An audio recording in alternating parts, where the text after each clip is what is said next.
7개의 다른 분위기가 있다는 겁니다. 구약 성경에 한 3개, 모세오경, 그 다음에 왕정 500년, 페르시아 7권, 이렇게 3개의 다른 분위기가 있고, 신약 성경에 보면 사복음서, 사도행전 30년, 그리고 공동서신 9권, 이렇게 3개의 다른 분위기가 있고요. 바로 이 신약과 구약 사이에 중간사라는 또 다른 하나의 분위기가 있습니다. 바로 이 7개의 분위기를 5번으로 나누어서 공부를 한번 해보겠습니다. 오늘은 첫 시간으로 모세오경 이야기인데요.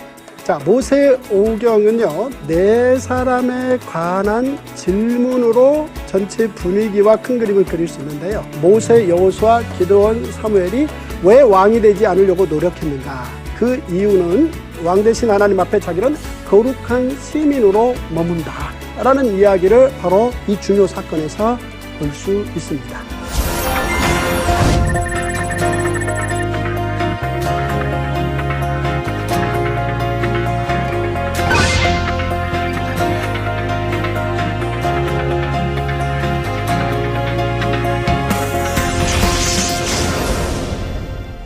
안녕하십니까. 통박사 조병호입니다.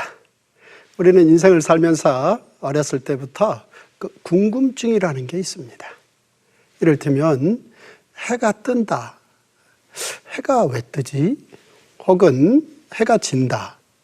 해는 언제 지지? 이런 게 궁금한 거죠. 이 궁금증은 꼭 질문을 만들어냅니다. 그래서 이 질문이 깊어지는 거죠. 해가 왜 뜨는 거야? 왜라는 말이 이제 생기게 되죠.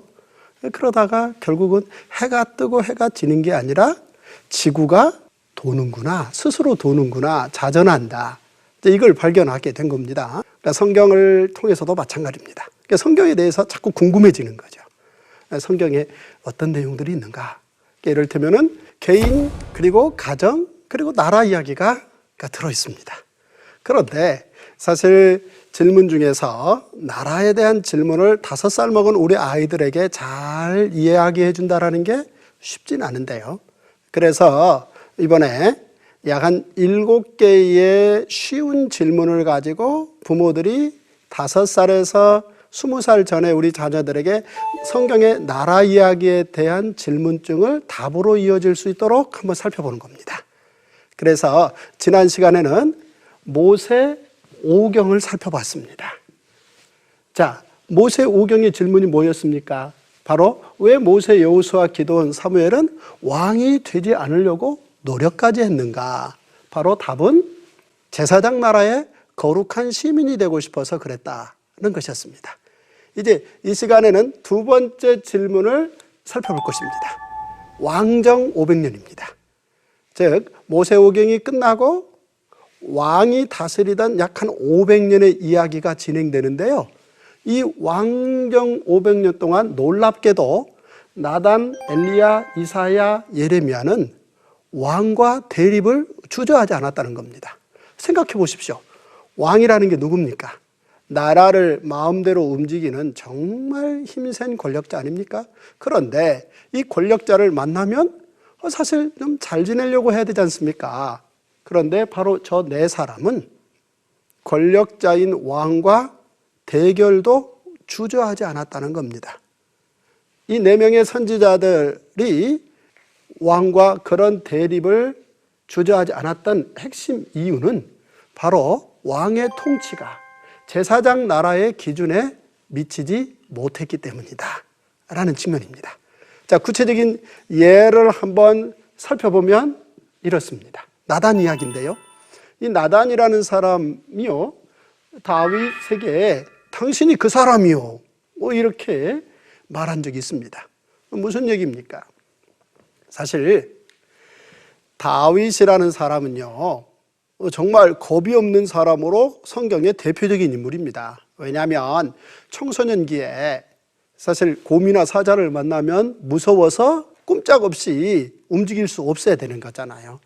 그런데 오히려 다윗은 청소년기에 곰과 사자를 만나면 물매를 돌려서 그 곰과 사자와 싸워서 이겼다는 겁니다. 어디 그뿐입니까? 그는 또 청소년기에 골리앗과 만나서 싸워서 이겼습니다. 자, 이만큼 겁없는 사람을 성경에 찾아보라면 없습니다. 다윗이 그렇게 겁이 없고 대담한 사람인데요. 이런 다윗을 평생에 딱 한 번 제대로 아주 그냥 꼼짝 못하게 겁먹게 만든 사람이 누구냐면 바로 나단입니다. 나단이 다윗에게 당신이 그 사람이요. 즉 사실 다윗은 자신의 부끄러운 이 사건 하나 있지 않습니까? 다윗이 참 훌륭한 사람인데요.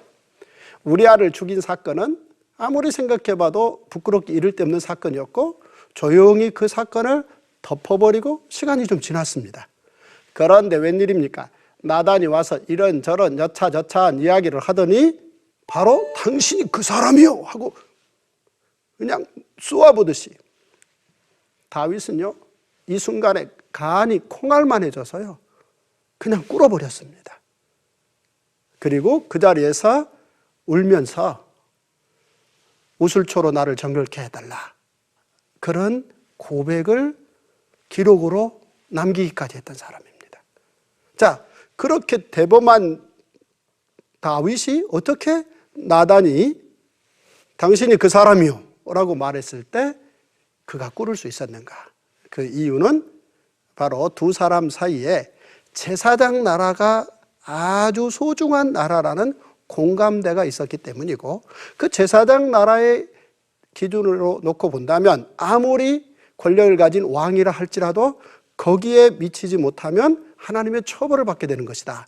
이런 부분에 대한 공감이 서로 합의를 했기에 결국은 나단은 겉으로 보기에 그렇게 힘세고 무서워 보이는 왕 다윗이라 할지라도 다윗의 잘못을 과감하게 지적을 했고 다윗은 그 지적을 받자마자 사실은 잘못했습니다 라는 고백이 가능함으로 다윗이 고쳐지게 되었고 그 대단한 세상의 권력을 가진 다윗이 그 권력을 어떻게 하든 제사장 나라를 좀 더 잘 만들어 가는데 잘 사용할 것인가 그 이후에 더 고민하게 되었다라는 이야기입니다.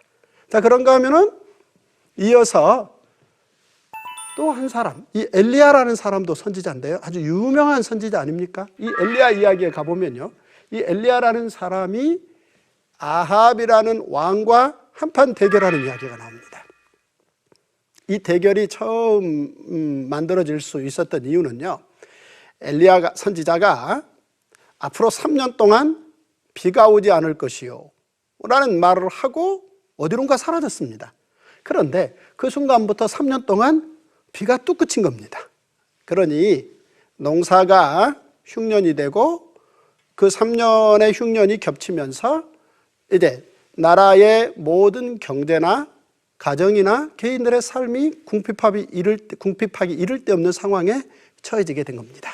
이런 상황에서 이제 북이스라엘의 왕인 아합은 어떻게 하든 여기저기 다니면서 최선을 다해서 이 흉년, 가뭄을 어떻게 해결해 볼 수 있는 방법을 찾는 중이었고 그러다 3년 차가 지날 무렵에 바로 이 아합과 엘리야가 마주치게 됩니다. 그러다 이 아합이라는 왕이 그렇게 말합니다. 이스라엘을 괴롭히는 자여 너냐? 놀랍게도 엘리야는 대답하되 내가 이스라엘을 괴롭게 한 것이 아니라 당신과 당신의 아비집이 괴롭게 하나이다. 이렇게 말을 합니다.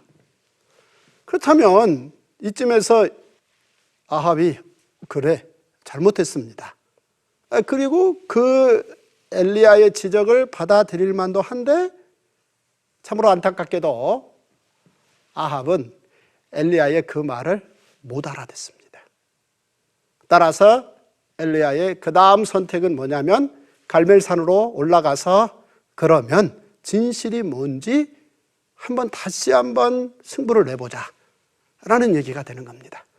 그래서 결국은 엘리야와 아합 왕이 이끄는 바알과 아세라 선지자들 전체가 관중들 백성들이 지켜보는 가운데 그 먼 갈멜산에 올라가서 최종 대결을 하는 겁니다.